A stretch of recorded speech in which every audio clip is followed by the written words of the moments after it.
작년에도 이 방송을 했었죠. 자기소개서 이력서와 관련된 강의를 했었는데, 똑같은 강의를 하는 것보다는 그냥 짧더라도 좀 예시를 많이 넣어야 예시를 좀 많이 보여드리는 게 작년에 강의했던 것과 좀 다르지 않을까? 조금 더 발전된 모습이 아닐까, 도움이 되지 않을까라는 생각이 들어서 어차피 책에 있는 내용이긴 합니다만 예시 중심으로 해서 보여드릴 것이고요. 이력서와 관련되는 부분들은 그냥 구두로 그냥 말씀을 드릴게요. 이미 너무 많은 얘기들을 제가 글로써 그리고 여러분들 다 잘 아시기 때문에 제가 굳이 또 이 방송을 들여서 또 이야기하는 것보다는 그냥 여러분들한테 다시 한번 그냥 아시는 거 정리하는 차원에서 말씀을 드리고요. 그리고 이력서는 그렇게 말씀을 드리고, 자기소개서는 최근에는 대부분 다 아시는 것처럼 그 자율 양식이잖아요. 자율 양식을 조금 어렵게들 다들 생각하시는데, 이 자율 양식을 새롭게 하지 마시고 기존에 있었던 4개 섹션에 맞추어서 단락을 정하고 그 단락에 맞게끔 어떻게 그냥 글을 쓰면 되는지를 중심으로 해서 말씀을 드리겠습니다. 아마 작년만 해도 자율 형식이 반반이었던 것 같은데 요즘은 거의 그냥 자율 형식으로 자기소개서를 작성하게끔 하는 것 같습니다. 물론 지금도 4개의 섹션으로 나눠서 하는 자기소개서를 요구하는 데가 있고요. 예. 따라서 그거에 맞추어서 하시면 될 텐데, 제가 봤을 땐 뭐라고 해야 되나요? 학교의 입장에서 자율 양식을 주었지만, 왜냐면 예초에 맞지 않았거든요. 특히 자신의 강점, 단점 이런 게 사실 방과후 강사한테 물론 인성이 이제 중요한 부분이기도 합니다만, 신생활신조 이런 것들이 방과 선생님을 뽑는 어떤 실무적인 면접에 있어서는 사실 불필요한 얘기인 거고 엉뚱한 얘기이거든요. 그래서 실은 자율 형식으로 바뀌는 게 잘 한 거는 맞으나 막상 어떤 포인트를 가지고 선생님을 평가해야 되는지조차 학교가 잘 모르기에 아마 본인도 굉장히 어려울 것이다. 따라서 많은 변화, 획기적인 최근 대학생들이 기업체에 이력서 내듯 이미지 집어넣고 하는 것들도 좋긴 합니다만, 학교라는 곳이 결국 또한 보수적이기에 그런 것도 좋습니다. 그것이 잘못됐다는 게 아니라 저는 그냥 과거에 있었던 그 4개의 단락 자체를 기준으로 하여 자율 형식의 자기소개서도 그런 식으로 기준으로 해서 만들면 어떨까라는 생각을 가져봅니다. 그래서 그것에 준하여서 여러분과 함께 이야기를 나누려 합니다. 너무 춥습니다. 다들 어디에서 뭘 하고 계시는지 모르겠습니다. 네, 시간이 되었기에 오늘은 1시간? 또 안 걸릴 것 같긴 한데 그냥 할게요. 네. 시간을 부여받으면서 하지 않으려고요. 작년에는 1시간에 맞추려고 또 억지로 맞춘 것도 있지만, 여러분들이지만 1시간짜리도 안 되는데, 1시간을 늘려서 한 적도 있었거든요. 그래서 그런 거 안 하려고요. 예, 마음 편하게. 그냥 마음 편하게 방송하려 합니다. 하여튼 별로 대단한 강의도 아닌데, 지난번 강의에도 20분 정도 계속 들어와 주셔서 또 방송에 참여해 주시고 해주신 여러분들 너무 감사하고요. 오늘도 몇 분이나 오셔서 함께 얼굴도 보고 말씀 나눌 줄 모르겠지만, 그래도 정말 이 추운 날 빠짐없이 와주신 선생님들, 가족 같은 우리 선생님 너무 감사합니다. 네, 시작하겠습니다. 네, 지난주에 이미 안내해드린 대로 이번 주는 이력서와 그리고 자기소개서에 관한 이야기입니다. 이미 작년도에 제가 이력서와 자기소개서를 어떻게 작성하면 되는지에 관한 간략한 내용들을 적어서 그냥 말로 말씀을 드렸어요. 그리고 어떤 사람들이 또 어떠한 분들이 사실 이력서를 보는지, 그리고 이력서를 볼 때 어떤 것이 정말 핵심인지, 그런 것도 보려면 학교는 또 어떤 사람을 원하는지, 막 이런 얘기들을 장황하게 거의 1시간 반, 2시간 이렇게 이야기한 것 같아요. 왜냐하면 아시는 것처럼 이력서 하나만을 딱 빼서 여러분한테 설명을 해봤자 이것은 학교마다 다르고요. 학교에서 내 이력서를 검토해서 채택하느냐 채택하지 않느냐를 결정하는 사람들에 관한 기준, 그 사람의 성향, 이런 것에 관한 부분을 이야기하지 않고서 그냥 단지 이력서를 어떻게 쓰세요라고 얘기하는 거는 사실 말도 안 되는 얘기거든요. 그래서 굉장히 그 앞단이 길었습니다. 근데 오늘은 그 앞단을 좀 줄이고요. 그 앞단은 작년도에 제가 올렸었던 2016년도에 있었던 동영상 방과후 개요 그 부분에 아마 있을 것 같은데, 그 부분이요. 사실 그 이유에 관한 부분이 아까 얘기했던 1시간 정도 되는 다른 분량인데, 이걸 제가 짧게 설명을 좀 드려보겠습니다. 그냥 말로만 하겠습니다. 네. 기본적으로 학교에서는 다른 게 없습니다. 그냥 내 아이, 우리 아이를 정말 맡길 수 있는 안정적이고 숙련되어 있는 선생님, 거기에 플러스 열정적이고 정말 하려고 하는 의욕이 넘치는 선생님, 이 두 가지를 보는 거거든요. 결국 면접 때도, 면접 강의도 뭐 다음 주나 제가 하겠습니다. 면접 강의를 제안서와 면접 강의, 근데 면접 강의가 워낙 길어서 그냥 제안서 면접 강의 다음 주 정도에 뭐 2번 나눠서 하든 한 번에 줄여서 하든 이렇게 하겠습니다만, 결국 면접 때도 똑같아요. 이 사람이 얼마나 안정적인 사람인지, 그리고 얼마나 숙련되어 있는 사람인지, 이 두 가지를 보는 겁니다. 결국 안정적인 것에 관한 부분을 보기 위해서 면접 때 막 엉뚱한 얘기 하잖아요. 뭐 그 임기응변을 보려고 하는 질문들, 그리고 정말 그 현장에서 맞닥뜨렸을 때 맞닥뜨릴 수 있는 수많은 문제점에 관한 부분을 이야기하면서 그걸 어떻게 생각하시냐, 어떻게 대응을 할 것이냐라고 하는 숙련도에 관한 부분, 또 안정적인 운영에 관한 노하우, 이런 것에 관한 부분을 보는 것. 그리고 맨 마지막은 정말 의욕을 한번 여쭤보는 거죠. 당신 얼마나 정말 우리 아이들을 데리고 정말 이 과목 정말 끝까지 한번 책임지고 갈 수 있는지에 관한 의욕과 그리고 책임성에 관한 부분을 보고 싶은 거거든요.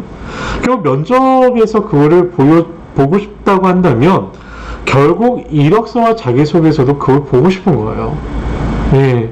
그래서 이력서에서는 아까 말씀드린 숙련도에 관한 부분이라고 얘기할 수 있다면, 결국 뭐겠어요? 경력 사실 많이 보겠다는 것이거든요. 전공도 보겠다는 것이고요.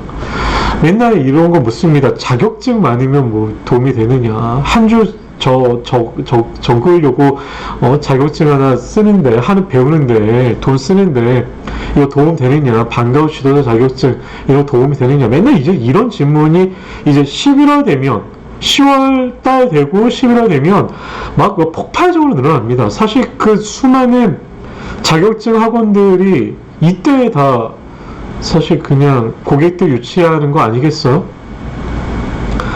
외람된 얘기지만 뭐 저희 다 알지 않습니까? 방과후 지도자 자격증 아무 소용 없습니다. 그냥 한 줄 적으려고 하는 것, 그 이상도 그 이하도 아니거든요.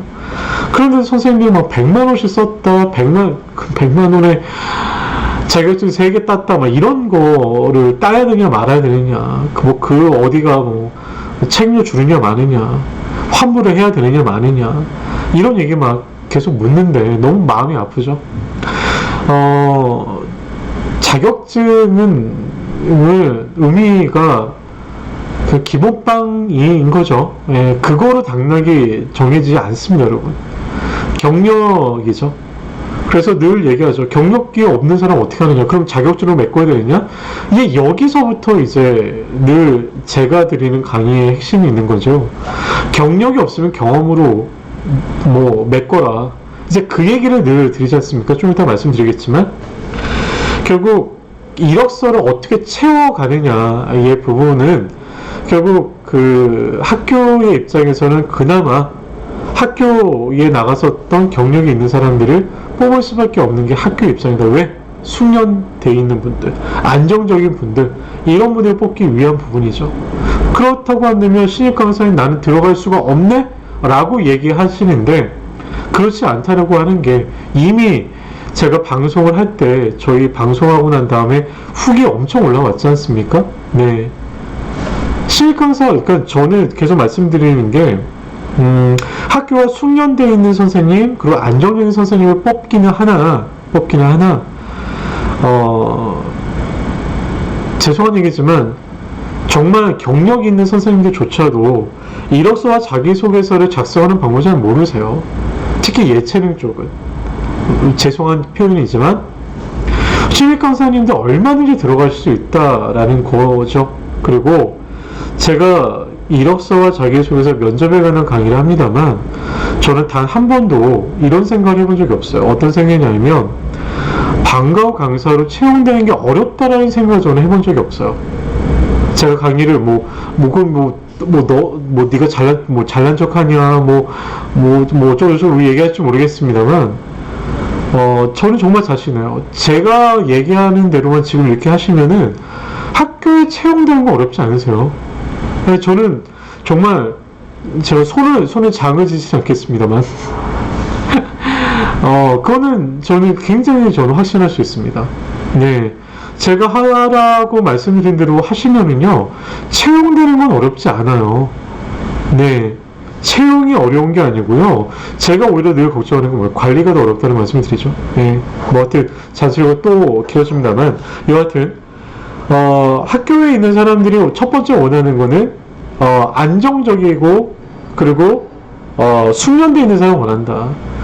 결국 그래서 경력이 있는 사람들은 안정적인 모습, 숙련되어 있는 모습을 보여주면 되는 거죠. 경력, 그간에 쌓였었던 것들을 이력서 안에 빡빡하게 적으시면 되는데, 결국 없으신 분들은 뭘 적느냐? 경험을 적는 거죠. 경험을.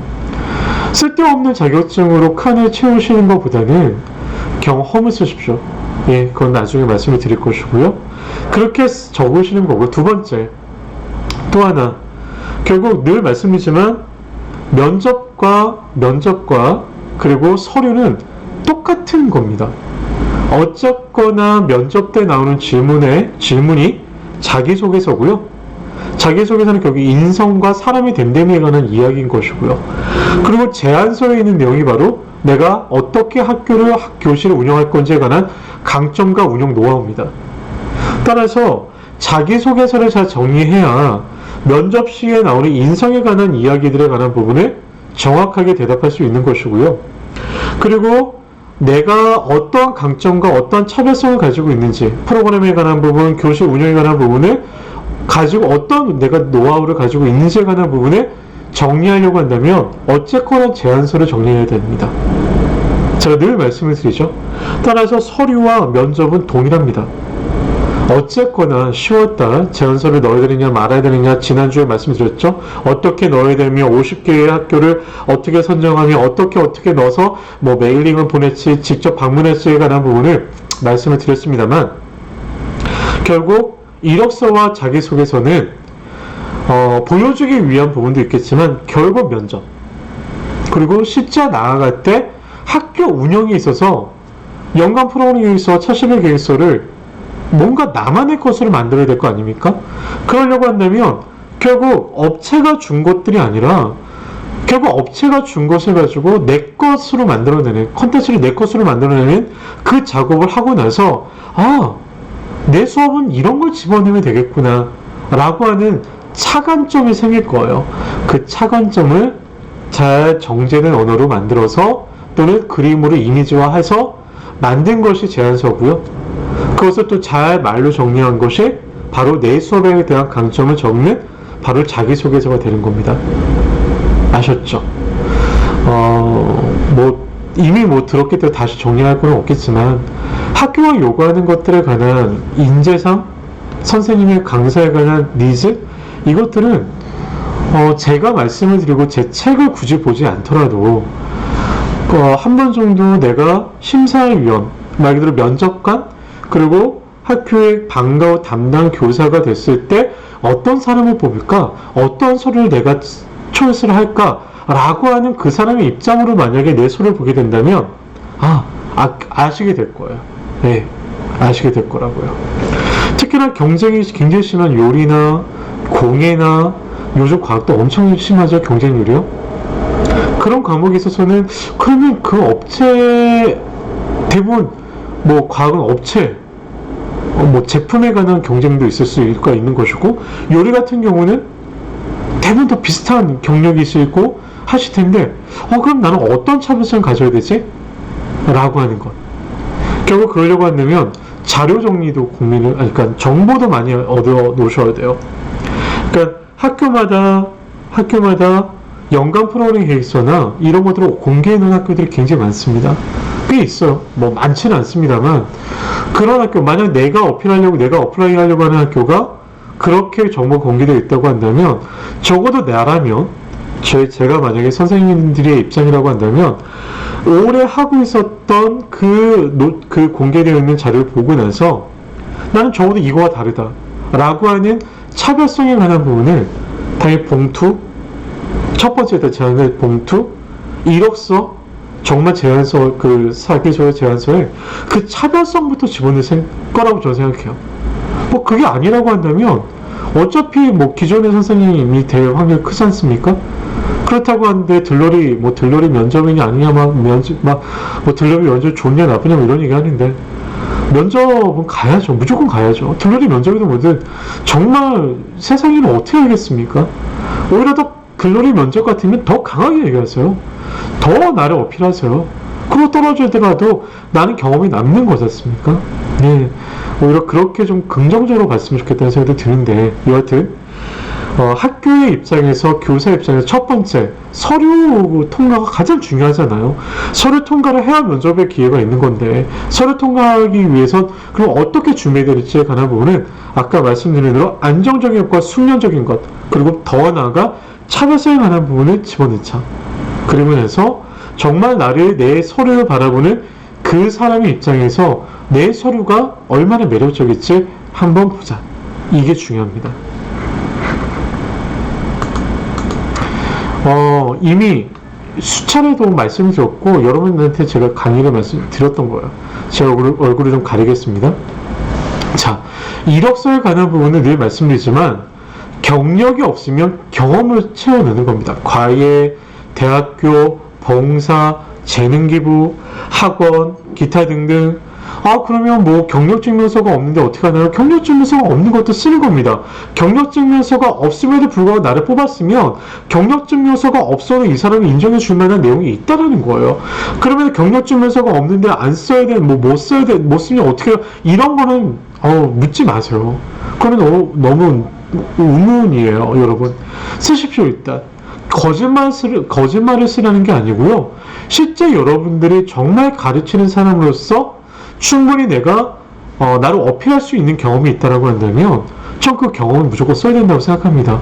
정말 뭐 학습지, 교사 또는 화상으로 했었던 경험들, 다양하게 아이들을 가르치고 또는 아이들 케어했었던 수많은 경험들이 있다라고 한다면 그 경험이라도 써서 그 칸을 세우십시오.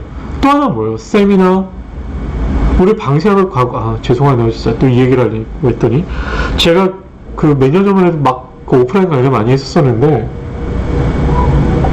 그런 세미나 참석했던 것들, 스터디 모임에 했었던 것들, 저는 제가 봤을 땐 자격증, 저라면, 그 말도 안 되는 자격증 협회 정말 어디 듣도 보지도 못하는 그런 협회들의 자격증, 3-4개씩 적는 것보다, 차라리 정말 스터디 모임을 통해서 끊임없이 공부하는 이런 선생님은 나는 더 위로 쳐드릴 텐데 하는 아쉬움을 가져봅니다.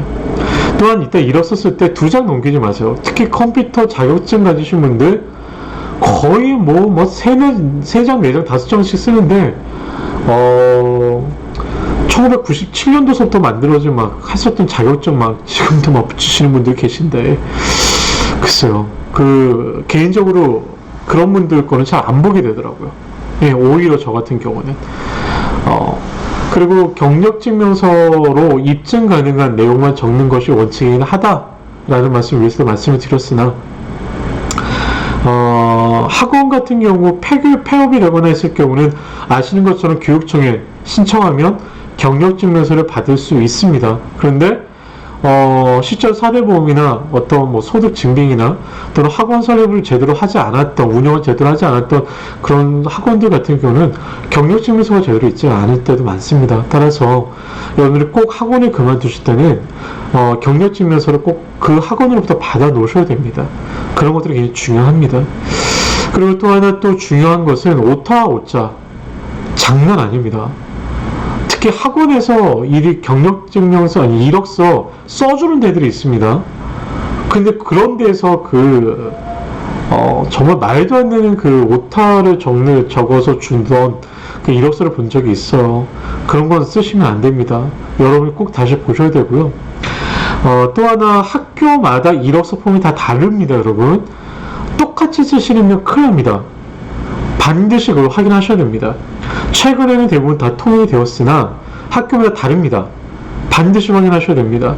만약 학교가 원하는 그 폼이 아니고요, 다른 그냥 일반 폼, 내가 가지고 있는 폼, 그러니까 제안서를 냈다는 상관은 없습니다. 근데 학교의 공고가 떴을 때 내는 이력서 폼이 만약에 그 학교 폼이 아닐 경우는 100% 탈락입니다.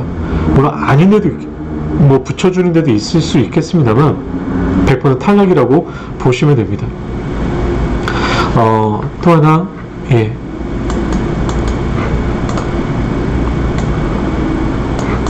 잘 보이시나요? 네, 잘 보이시죠? 제가 그 책에 쓴 것들을 사실 좀 요약을 했었는데요. 일단 경력자의 이력서 작성 방법입니다. 경력을 잘 해주시는 게 요체예요. 네.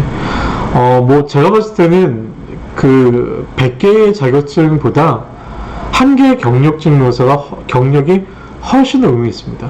예. 그래서 그 학원도 당연히 적어 주셔야 되고요. 이미 그 작년에 제가 동영상 강의할 때도 다 있습니다만 학교마다 학교 경력만 인정해 주는 데가 있고요. 학원 경력도 학교 경력만큼은 아니지만 학원 경력까지도 쳐주는 데가 당연히 있습니다. 당연히 적어서 넣으셔야 되고요. 전체 학기를 지도하지 못했어도 경력으로 다 기재하시면 됩니다. 예를 들어서 임신으로 뭐 3개월 했다, 뭐 무슨 사정으로 뭐 폐경으로 2개월밖에 하지 않았다 하더라도 6개월만 하지 않았다 하더라도요. 1년 그냥 강의한 거로 쳐주면 됩니다. 그러면 이력서에서 2015년 뭐 3월서부터 2016년도 2월까지 이렇게 뭐 월을 다 못 쓰네요. 월 안 쓰셔도 됩니다, 여러분. 월 그냥 안 쓰고요.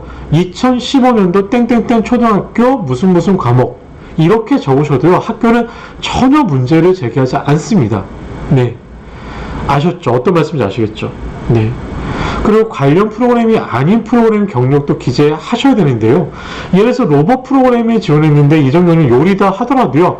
학교명과 기간만 적으시면 됩니다. 아무런 문제가 안 됩니다. 물론 그런 것에 대해 일일이 다 보시는 분도 계시지만 실제로 그렇게까지 다 보진 않으세요. 그리고 요령껏 어느 초등학교 방과 후 교사 이런 식으로만 적어도 문제가 없으십니다. 학원 폐업에 관한 부분은 앞에 말씀을 드렸고요. 그리고 또 하나 팁을 하나 드리자면 만약에 그 경력증명서를 받지 못한다 하더라도 사대보험 받으셨다면 요즘 뭐 학원은 다 사대보험을 해주기 때문에 건강보험 자격 득실 확인서라는 것을 받을 수 있습니다. 건강보험 자격 득실 확인서에는 학원의 경력이나 여러분들이 회사를 다녔었던 모든 경력이 다 나오거든요. 그걸 하셔도 되고요. 그리고 마지막 정말 중요한 팁입니다, 여러분. 경력을 가지셨고요. 학교 경력이든 또는 학원 경력이든 또는 개인적으로 하셨던 경력이라 하더라도요. 여러분이 학생의 경시대회, 경진대회 시상실적도 다 기재하셔야 됩니다. 그러면 정말 좋습니다. 예를 들어서 어떠한 뭐 로봇 또는 뭐 태권도 이런 것을 지도하셔서 내 로봇의 교실에 참여했었던 아이가 어느 대회에서 금상을 받았다, 대상을 받았다, 이런 것들을 내가 지도해서 받았다, 이런 것들은 정말 괜찮습니다. 꼭 기재하셨으면 좋겠고요. 그리고 선생님이 받은 그런 어떤 실적 당연히 여러분들 적으신 거 아시죠? 그런 것들도 꼭 적어주셨으면 좋겠습니다. 네. 그 다음 여러분들이 정말 궁금해하실 잘 보시나요? 미 경력자 이력서예요. 말씀드린 대로 경력이 없다. 이것이 굉장히 여러분한테 힘들게 하는 것 중에 하나인데, 말씀드린 대로 경험입니다. 뭐 그 외의 방법밖에 없어. 계속 말씀드리지만 거짓말을 쓰라는 게 아니고요. 과외, 봉사, 동아리 활동, 기부, 재능, 뭐 기부했었던 것들, 이런 것들 다 적어 놓으시는 겁니다. 네, 그렇게 하시는 게 좋고요. 그냥 한번 부딪혀 보십시오. 저는 꼭 그렇게 하셔야 된다고 생각합니다. 그리고 또 하나 또 중요한 것 중에 하나는 느낌상 그 초등 대상 전문가라고 하는 것들을 좀 보여주는 게 중요하세요. 예. 그래서 뭐 과외를 하는데 뭐 그냥 고등학교 가르쳤다 이렇게 적으시는 것도 중요하나, 그런 거 물론 수학이나 이런 것들은 뭐 영어는 이런 것에 굉장히 의미가 있을 수 있겠으나, 그게 아닌 다른 과목에 있어서는 초등 대상으로 하는 경력, 초등 교수법에 관한 그런 경력이 좀 많았다는 것을 보여주는 것이 정말 미 경력자에겐 중요합니다. 그리고 아까 말씀드린 대로 교육 수료, 꼭 자격증만 아니어도 돼요. 스터디 모임 등등을 기재하십시오. 학교에서는요, 전공자 인상에서 그냥 관련되어 있는 방과후 자격증 하나에다가 수료증 같은 것이 있으면 그냥 거기서부터는 그냥 이라고 생각을 하시는 것 같아요. 막 거기서 대고 막 그 수십 개 막 몇 개 막, 저는 여러분들이 그런 협회나 이런 학원들의 뭐 그런 분들한테 제가 누가 되는 건데 도움이 되긴 하죠. 정말 여러분들이 가르치는 데 있어서 가르치는 사람으로서 배워야 되기 때문에 배우는 건 오케이. 그거는 당연하다고 생각해요. 그거는 너무 좋은 거라 생각해요.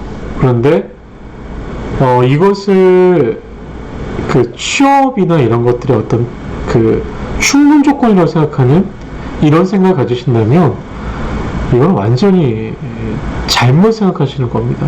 이거는 학원들이 정말 잘못 여러분한테 얘기한 거고요. 필수 조건이긴 합니다. 이거는 뭐 어쩔 수 없어. 네. 하나 정도는 따야 되지 않을까? 물론 미술 같은 경우는 그렇지도 않죠. 미술 전공해가지고 학원에서 한 10년 하셨던 분이 굳이 뭐 방과후 미술 자격증 이런 거 따야 되느냐? 그건 뭐 택도 안 되는 얘기라고 저는 생각합니다. 전혀 불필요한 거라 생각합니다. 다만 그렇게 하셨던 분이 그냥 순수 회화를 가르쳐 주셨던 분이 공예를 가르치고 싶다 라고 한다면 공예를 배워본 적이 없잖아요. 그렇다고 하면 오케이. 하지만 공예를 배워야지만 저 들어갈 수 있나요? 이건 아니라는 거예요. 네. 무슨 말씀인지 아시죠? 순수 회화를 가르치시는데 또다시 방과후 무슨 미술 자격증을 따실 이유는 없다라고 생각합니다. 네. 그리고 최근에 올해 초에도 제가 강의를 했습니다만 2017년도에 250개 학교를 조사를 했었을 때 창의 미술이 엄청나게 커지고 있습니다. 창의 미술 시장이. 근데 창의 미술 시장이 커지는데 그에 따른 콘텐츠 업체들이 그만하게 하는 데가 없는 것 같아요. 제가 볼 때 분명히 이거는 조금 있으면 한계가 올 텐데, 니즈는 굉장히 크고, 물론 선생님들이, 그런 공예와 관련되어 있는 어떤 무슨 쇼핑몰? 이런 데를 많이 활용하셔서 최대한 자기만의 콘텐츠를 가지신다는 생각이 들긴 하는데, 창의미술이 이렇게 커지는 것은 그만큼 니즈가 있는 거예요. 제가 봤을 땐 예를 들지만 예체능 선생님들이 그렇게 막 영업하실 수 있는 구조는 아니거든요. 그런 분들이 그렇게 하시는 않으실 거는 같은데, 그럼에도 불구하고 이렇게 많은 니즈가 있다는 것은, 그렇게 많은 학교가 개설된다는 것은 정말 니즈가 있는 거예요. 특히나 제 아이도 미술치료 받거든요. 네. 엄마들과 아빠들의 인식이 점점 그런 것에 관한 부분이 분명히 있어요. 아이들의 창의 이런 것들이 어떠한 수학이나 이런 과학보다는 정말 순수하게 미술이나 이런 것으로서 어떤 창의성도 커질 수 있고, 그리고 일정 부분에 또 어떠한 그 뭐라고 해야 치유에 관한 부분도 있을 수 있겠구나라는 생각을 보면 같습니다. 그래서 점점 커질 거예요 라고 저는 생각해요. 따라서 좀 그런 컨텐츠도 좀 커져야 되는데, 여하튼 괜히 또 딴소리를 했나요? 여하튼 그렇게 좀 풍부하게 전공자이시거나 또는 풍부한 어떤 경력이 있으신 분들은 자격증 따는 자꾸 열내지 마세요. 오히려 두려워하지 마시고 부딪혀 보세요. 부딪혀 보시고요. 뭐 정 불안하면 정말 하나 정도 따실까? 100만원씩 들여가지고 자격증 따는 건 정말 이건 아니라고 저는 생각합니다. 네, 정말 이거는 요즘에 그런 분이 있나 싶은데 뭐 저희 방송에 계속 올라오니까 뭐 이거 어떻게 해야 될지 모르겠어요. 네, 하여튼 뭐 좀 더 이상 그러지 않았으면 좋겠다는 생각이 들고요. 다시 한번 말씀드리지만 본인의 시상, 본인의 경력 이런 것도 반드시 적으라. 분명히 도움이 된다. 아시겠죠? 미경력자는 경험을 써라. 그리고 자격증에 집착하지 말고 스터디 모임이나 또는 수료증 이런 것까지 써라. 그리고 시상 이런 것들, 자기가 받았던 수상의 경력 이런 것도 써라. 그래서 한 페이지를 정말 공들여 써라. 네. 그리고 정말 그 붓고 떨어지는 것은 나의 실력으로 보여주자. 자기소개서와 제안서로 부딪혀보라. 이것을 극복하려고 자격증 뭐 3, 4개씩 100만원씩 넣는 것은 정말 아니다. 정말 여러분의 실력은 자기소개서 제안서에 적어라. 나의 고민의 깊이, 내가 얼마나 숙련되고 내가 얼마나 준비되어 있고 내가 얼마나 안정적인 사람인지는 다시 한번 말씀드리지만 자기소개서와 제안서에서 승부를 걸어라. 그게 맞습니다. 그걸 준비하면서 아까 말씀드렸지만 면접도 준비되고 실제 내 수업도 준비가 됩니다. 네, 아셨죠? 꼭 부탁드립니다.